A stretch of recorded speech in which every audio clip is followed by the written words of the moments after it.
It takes 2 weeks for the subs to come out.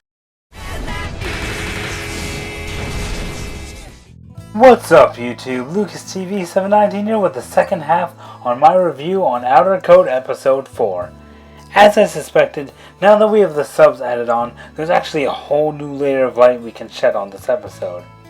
As for everything before the old lady shows up and joins Aphrodite, what I guessed was pretty much correct. The magazine is calling Zeus' skills nothing but a sham. Their power is fake. It's a whole scandal. Aphrodite does say the team was pretty much strong on his own. Everyone trained hard, and the whole Aqua of the Gods was just a mistake. However, the conversation with the old lady was the main point of this episode, and with the subs, we have a much clearer idea of the conversation the two had. What's actually funny is the old lady, when she first shows up, she thinks Aphrodite is going through a breakup and that's why he's crying. But of course, as we know, that's not the case. So Aphrodite, of course, explains the situation to the old lady, and it's clear that he actually places a lot of the blame on this on himself, mainly because he's captain.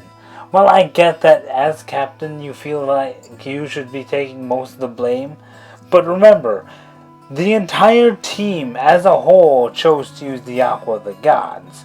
It's not all him.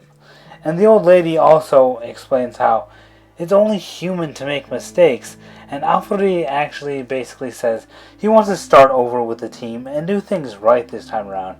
He basically wants to go back to how the team was back when he first met them. The big thing the subs help describe, however, is when the idea of gods comes into play. Aphrodite states that if God truly exists, the team will never truly forgive him for the mess they're now dealing with. However, the old lady straight out asks him, "Aren't you a god?" Because based on what she heard, she's comparing him to how God is someone who watches over and delivers happiness, and compares this to Aphrodite's consideration for his team and how he tries to lead him, calling him a god for his team in a way. Based on what's recently happened, Aphrodite just denies this, saying he doesn't really have what it takes to be a god, and the old lady actually responds with, "Maybe you're just a god in training." I actually really like this idea because it keeps the whole god motif that Zeus has going on, but it's not as literal as it originally was. It's more godlike in the spiritual way rather than just being a god with raw power.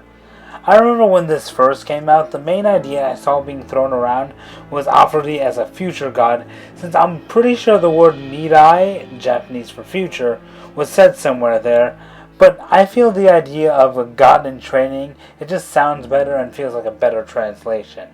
It really does give the idea that Aphrodite and the Zeus 11 are starting over to become actual gods, except this time it's more of a spiritual sense than the literal sense they were going for back in Season 1.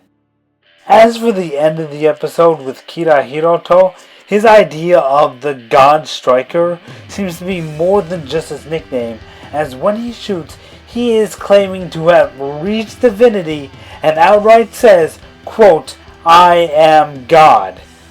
This arrogance of his, while it is pretty badass for his character, is making me wonder how Eisei Gakuen is going to deal with him.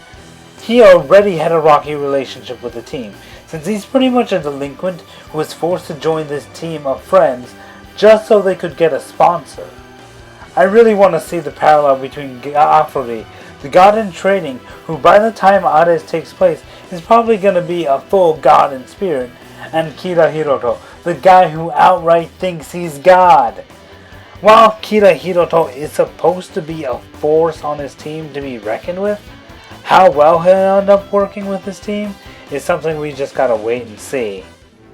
Now, one last thing I want to mention about this episode is how it relates to Hades. Now, as this episode was in essence just an aftermath of the final with Zeus, I originally thought, except for Kira Hiroto's appearance at the end, this could have probably happened in both timelines, considering that the news of Zeus using the Aqua of the Gods was gonna get out there. There was no real stopping that. However, the thing that I forgot is that Season 2 begins right after the match, as in the same day, meaning that if I'm a reporter, the big scoop is Aelia Academy attacking schools with soccer rather than some small scandal from the end of the football frontier. This makes the backlash that Aphrodite and his team are feeling now hit twice as hard, because in the original timeline, there was probably little to no news on Zeus's actions, but on this new timeline, they're feeling the full force of the reaction to their mistake, making their comeback probably all the stronger. Anyway, with the addition of the subs, episode 4 of Outer Code has truly shown its worth. While other episodes had their hype by showing us the new dynamics of teams with different players and a reveal of which Raimon members have been sent to each school, this episode gives us a look on Aphrodite and the change that he, and probably Zeus of a whole, will be overgoing in this new timeline before the plot of Hades begins. And with that, this two-part review is coming to a close. I don't know if I'll do a two-parter for episode 5. I mainly did it this time around due to the large amount of dialogue that was in this episode.